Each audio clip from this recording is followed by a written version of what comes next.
चूंकि दोस्तों मैंने रिकॉर्डिंग की लेकिन ब्लर हो गया, इसको इसलिए आपको ऐसे समझा देते हैं। कह रहा है, क्वेश्चन कह रहा है, जो हमारा क्वेश्चन नंबर 9 है वो कह रहा है कि जांच कीजिए कि क्या किसी प्राकृतिक संख्या n के लिए संख्या 6 की पावर n अंक 0 पर समाप्त हो सकती है।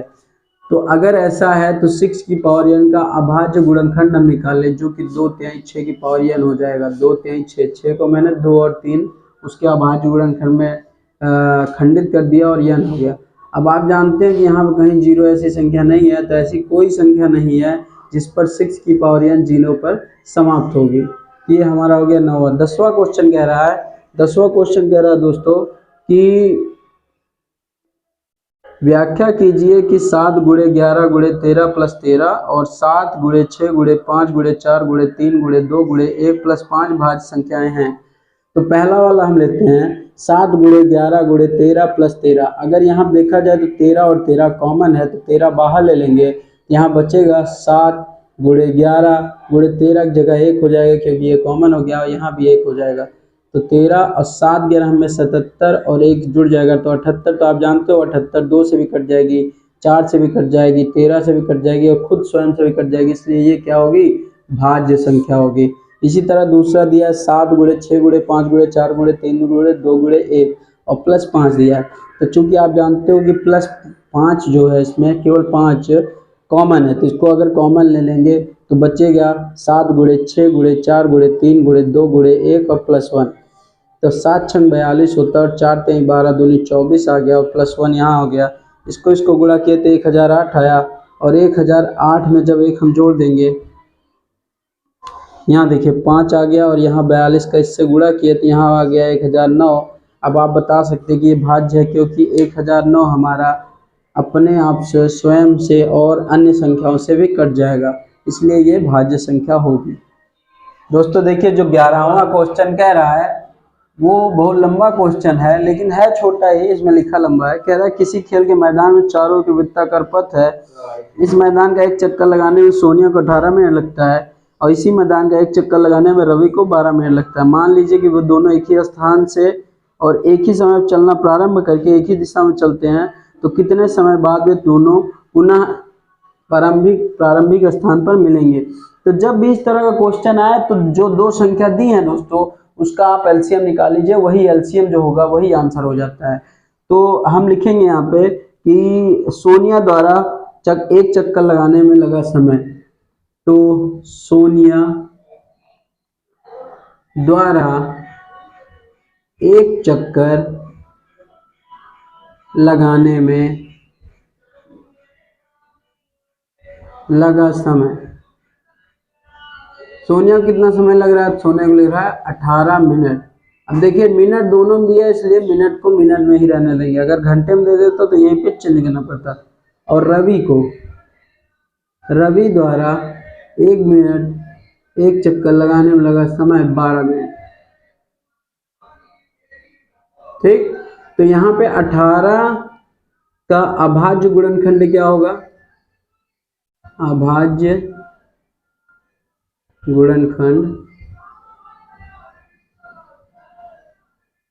गुणनखंड हो जाएगा।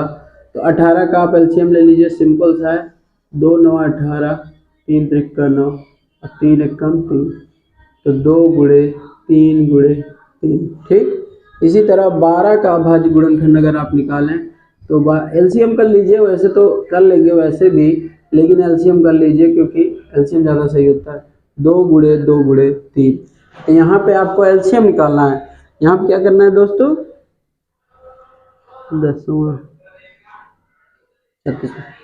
तो अब इतना कर लिए, इसके बाद आप देखिए कि जो एलसीएम है वो क्या आएगा। एलसीएम में सभी जो एचसीएफ होता है उसको छोड़ के सभी कॉमन चीज़ों को हम लिख लेते हैं। तो 2 गुणे 3 गुणे 3, 2 गुणे 3 गुणे 3, ये 2 नहीं लिखेंगे, अब 2 लिख देंगे।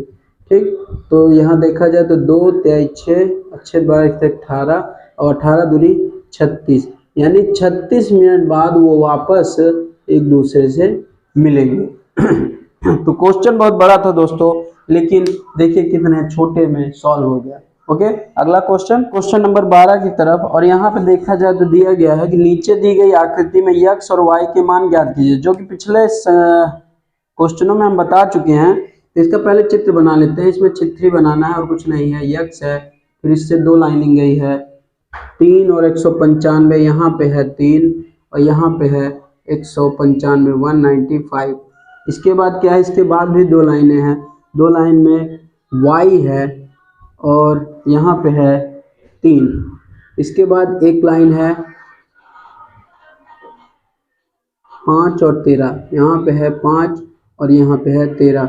यहाँ सिंपल सा आपको जब भी इसका मान निकालना, जैसे y का मान निकालना, तो y से जितनी भी रेखा निकली है उनको आपस में गुणा कर देते हैं। तो अगर देखा जाए तो यहाँ पे x इक्वल टू x से 2 लाइनें निकली हैं, यानी 3 गुणे 195 की लाइन, तो ये हो जाएगा x का मान, यही x का मान। तो 3 × 5 = 15, 5 हाथ से लगे 1 और 3 9 27, 1 28 के 8 हाथ से लगे 2 और 3 1 3 2 5, यानी 585 हमारा क्या हो जाएगा, x का आंसर हो जाएगा। इसी तरह y इक्वल टू 2 लाइनें निकली है, तो 5 गुणे 13 और 13 पचे होता है 65, यानी y का मान हमारा 65 हो जाएगा। तो आप यहाँ पे लिख सकते हैं 5 8 5 और y की जगह पे लिख सकते हैं 65। यही हमको x का और y का मान निकालना था। अगला नंबर 13 है दोस्तों। चलते हैं क्वेश्चन नंबर 13 की तरफ। क्वेश्चन नंबर 13 दिया है कि व्याख्या कीजिए कि 7 गुणे 11, 13 गुणे 11 प्लस 11 और 7 गुणे 6 गुणे 5 गुणे 4 गुणे 3 गुणे 2 गुणे 1 प्लस 3 भाज्य संख्याएं क्यों हैं। वही सिंपल सा क्वेश्चन है, पुराना क्वेश्चन है। तो पहला वाला लिखते हैं 7 गुणे 13 गुणे 11 और प्लस 11। तो यहाँ पे आप देखें तो हमारा जो 11 है वो कॉमन आ रहा है। तो 11 को अगर हम बाहर ले लिए तो यहाँ बचेगा 7 गुणे 13 गुणे 1 और प्लस 1। तो यहाँ पे अगर देखा जाए और सॉल्व करेंगे, 13 सत्ते 91 और प्लस 1, तो ये हो जाएगा 11 और कोष्ठ में आ जाएगा 92। तो आप जानते हो 92 जो संख्या है वो 2 से 4 से 6 से कट जाएगी, इसलिए ये भाज्य संख्या होगी। ये क्या होगी, भाज्य संख्या होगी। ओके, तो डोंट डिस्टर्ब, चिल्लाओ मत। तो दूसरा क्वेश्चन जो है दोस्तों, वो क्वेश्चन है 7 गुणे 6 गुणे 5 गुणे 4 गुणे 3 गुणे 2 गुणे 1 और दूसरा प्लस करके है 3। ये है दूसरा क्वेश्चन। तो आप देख रहे होंगे यहाँ पे साफ साफ क्लियर है कि 3 जो है हमारा कॉमन है, तो इसको 3 बाहर ले लेंगे तो आएगा 7 गुणे 6 गुणे 5 गुणे 4 और गुणे 2 गुणे 1 और प्लस 1। ठीक, तो 3 और 7 छंग 42 और 5 चौको 20 और 20 दूनी 40 और 1 41। तो 42 और 41, 42 और 41 का हम जब गुणा करते हैं तो 2 एकम 2 आता है, 4 एकम 4, 4 दूनी 8, तो 8 4 12, 2 एकम 2 और 4 दूनी 8, 8 4 12, 12 का 2 हाथ से लगे, 4 चौक 16, 1 17। तो यहाँ भी आ गया हमारा 1722, जो कि एक सम संख्या है। और आप जानते हो कि सम संख्या होने की वजह से ये 2 से भी कट जाएगी, 4 से भी कट जाएगी, अपने आप से भी कटेगी और 1 से भी कटेगी। इसका मतलब ये क्या है, भाज्य संख्या है। और यही हमको बताना था भाज्य संख्या क्यों है, ये भाज्य संख्या है। That's it. क्वेश्चन है दोस्तों हमारा 14 नंबर क्वेश्चन, वही चित्र वाला है, बस चित्र हमको बना देना है। तो सबसे पहले चित्र बना लेते हैं। यक्स और यहाँ से 2 लाइनें हैं, 2 काफी थोड़ा सा बड़ा है और कुछ है नहीं इसमें, सिंपल सा है। 33 81, फिर इसके बाद ये है 3y, इसके बाद 7 और 161, इसके बाद 7 और ये है z। तो क्वेश्चन कह रहा है कि x y, नीचे दी गई आकृति में x y तथा z का मान ज्ञात कीजिए, यानी x y z तक इन तीनों का मान ज्ञात करना है। तो सिंपल सी बात है, x इक्वल टू हो जाएगा 2 गुणे 33 81, यानी कि अगर सॉल्व करेंगे तो 2 एकम 2, 2 8 16, 2 3 6 7, 2 3 6, x का मान आ गया। और y का मान निकालने के लिए तो y इक्वल टू यहाँ पर क्या लिखेंगे, यहाँ पर लिख सकते हैं कि 3781 इक्वल टू 3 इंटू वाई। तो 3 से जब इसको काटेंगे दोस्तों तो 3 एकम 3, 3 एकम 3 और 3 दूनी 6 और 2 एक 3 सत्ते 21 इक्वल टू वाई।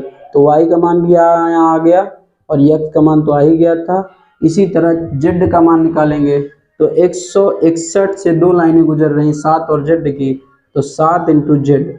तो 7 से इसको काटेंगे 7 एकम 7 और 7 दूनी 14 और 7 त्रिक 21, तो z बराबर हमारा आ जाएगा 23।